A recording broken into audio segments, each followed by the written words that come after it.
Ang bilis nga naman ng karma nitong si Franz Castro. Siguro naalala niyo yung pangalawang vlog na to. 'Di ba nabanggit ko yun sa sa aking ginawang video. Itong si Franz Castro ayaw niya mag-imbestiga ang mga Armed Forces of the Philippines doon sa OBP at sa DepEd. Ayaw niya 'yon. Bumalagbag siya doon. So parang mayroon silang something ngayon ni Joel Chua at saka itong si Franz Castro. Tapos si Franz Castro ngayon nagreklamo na itong mga tribo na galing sa Mindanao, itong mga Ata, at saka sinamahan sila ni Atty. Torion na ito yung abogado ni Kibuloy. So pumunta na itong mga tribo na to sa Maynila para ireklamo nila to si Franz Castro kasi nga hanggang ngayon hindi pa rin to siya nakulong. Kasi nga mayroon to siyang kaso na convict na to siya, dapat makulong na to. So ito yung mga tribo na to, galit sa kanya. Ay yung video Si Attorney Israelito Torion, I am here assisting the indigenous peoples po of Talaingod, no? Mga Atamanobo po sila. They are led by Dato Alan Kausing, Andigaw Agay, and Guting Dalyak Dausay, no? They are the leaders. Sila po ang mga leaders po ng mga indigenous peoples po ng Talaingod, Davao del Norte. They are anchoring their complaint on the provisions of Republic Act 6713 or Code of Conduct of Ethics of Government Officials, specifically the supposed commitment to public service, the high commitment to public service of these public officials such as congresspersons like Congresswoman Franz Castro. So nagbiyahe po ang ating mga miyembro po ng indigenous peoples from Talaingon para po maparating dito sa House of Representatives na kinakailangan po na isuspinde at kailangan po tanggalin sa pwesto Representative Franz Castro kasi nakikita naman namin at natin na convicted na siya sa Regional Trial Court and even if it is on appeal, no, before higher courts, but the administrative aspect of the crimes that she committed should be likewise under investigation, and if after proper proceedings it is found that she is administratively guilty, then proper penalty such as suspension or if not expulsion from the House of Representatives. Ako po si Dato Malibato Kausing. Ayan, nagsalita na yung mga tribo. Leader ng tribo yan. Ancestral domain ng Atamanobo ng municipality ng Talaingod, Davao del Norte. Nandito po kami dito sa Manila ngayon, kasama namin yung tatlo naming tribal leader dahil tatlo lang yung hinihingi namin, no, sa ating gobyerno ngayon na gusto namin matanggal yung si Franz Castro. Bakit, no? Kasi yung ginawa niya sa amin parang hindi nirespeto yung rights of the IP, no? In terms sa aming rights, kasi hindi niya nirespeto. Bakit hanggang ngayon nakapagsahod pa rin sa ng pira ng bayan? Ayun, ang sakit na salita yun, ha? Sa lahat, no? Totoo yun. Pangalawa, parang walang respeto ng yung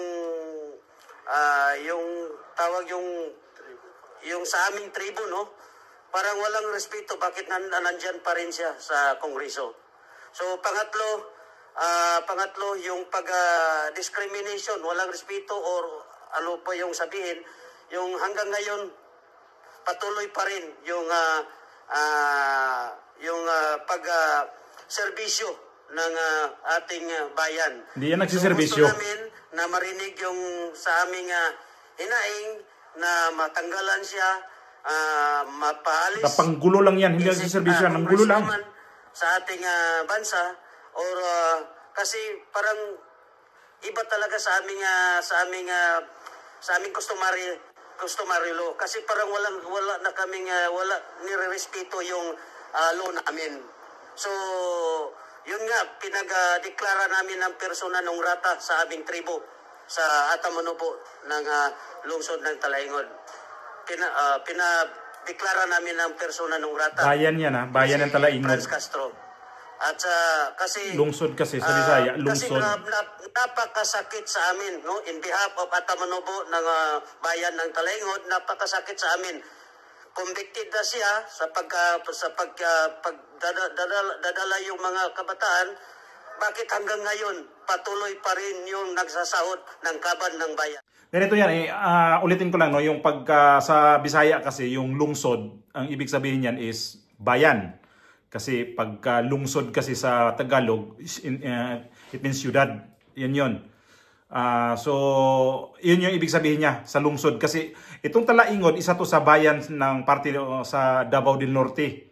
Bali, kabundukan yan. So, nandoon yung mga tribo na mga ata. Ang ano kasi yan sa salitang Bisaya, sa Mindanao, ang pronunciation is ata. Pero ang ano nila dito, sa Tagalog kasi ata. Mga ata yan. Kasi may mga tribo yan sa mga parting bundok ng sa Mindanao, mga kanya-kanyang mga ata, mandaya, ano pang mga ano niyan, mga iba-iba pang halo-halo yan na mga tribo. So, ito yung nabanggit naman ng leader ng tribo na dinala nga yung mga kabataan. So, nagkakaroon ng kaso yan, na-convict nga to si Castro. Hanggang ngayon hindi siya nakulong. Ewan ko nga bakit to siya ngayon na patuloy pa rin siya sa panggugulo, lalo dyan sa Kongreso. Nakita naman natin nung nakaraang buwan lang pinakulong nga niya yun, pinakontempt niya yung chief of staff ni VP Sara. So nagkaroon ng problema yon, ang mga tao noon talagang galit, doon galit sa kanya kasi pinakontempt niya. Mayroon ako kanina sa TikTok. Mayroon ako nakita kanina na gumaganon sila ni Akop. Ilagay ko yan diyan. Ipakita ko lang. Ayun. So, happy siya doon. Sila ni Akop at saka ni itong si Paduano. Parang naano ni Paduano na parang may camera. Nakuha natin ng camera kasi happy sila na pinagplanuhan nila yon na i-contempt si Zulaika Lopez. Yun yung tuwang-tuwa siya kasi planado nila kapag may contempt yan, may 1 million daw yun ibabayad. Kaya kinontempt talaga. Humingi ng sorry itong si Lopez, Atty. Lopez, pero hindi niya tinanggap kasi nga daw mula pag-umpisa pa lang, mga iba na yung mga sinasabi at nagsisinungaling, kaya tinuluyan talaga niya i-contempt. So pagkatapos nun, nakita naman sa video na talagang tuwang-tuwa siya. So ngayon, ang bilis talaga ng karma. Ang bilis talaga ng gaba kay Castro. Kasi ang dami niyang ginawa na hindi maganda dyan sa Kongreso. Siya yung naghain ng impeachment dito kay VP Sara. Tapos maalala ko pa na nung pumunta si Presidente Duterte sa Kongreso, di nga tawagin ng Pangulong Duterte.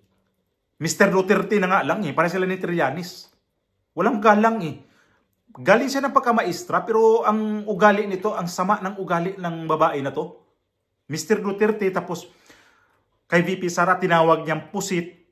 Ang dami niyang mga salita na hindi katanggap-tanggap sa mga tao. So buti nga sa kanya na naghain na ng complaint sa Ethics Committee para pwede siyang matanggal, pwede siyang masuspended o anong gagawin dyan sa Kongreso. Kung walang aksyon ng Kongreso dyan, ay di, na nila yan? Problema na nila yan. Kasi may complaint na Dapat kasi yan, aksyon na nila. Kasi may kaso Dapat din nila pinapupunta yan dyan. Hindi nila pinasali dyan sa mga, sa mga hearing-hearing. Kasi panggulo ang gusto niya Ipalibhasa kasi, sa NPA. Yan nga sila yung mga grupo nila ni Brosas, ito si Manuel, siya, si Sator Ocampo, sino pa yung leader nila, namatay na nga lang Ito si Juma Seson, namatay na nga lang So, ayan yung problema ni itong Castro na to. Kasi akala mo, sobra siyang powerful. Ayun na. Tingnan natin yung ginagawa ngayon ni Atty. Torion kung kailan tatalab sa kanya yan. Kasi kung hindi aksyonan yan, ay di naman ang mga tribo Gobyerno na ang galit ang mga tribo. Kasi wala na nga daw sila, di na sila nirespeto. Tapos sumusildo pa sa kaban ng bayan. Tama yun, yung sinabi ng tribo na yun. Kaya ito yung ano ngayon, ang gagawin sa Kongreso, tanggalin nyo na yan para kung totoo kayong nagmamalinis kayo dyan sa Kongreso, tanggalin nyo na yung hayupak na yan.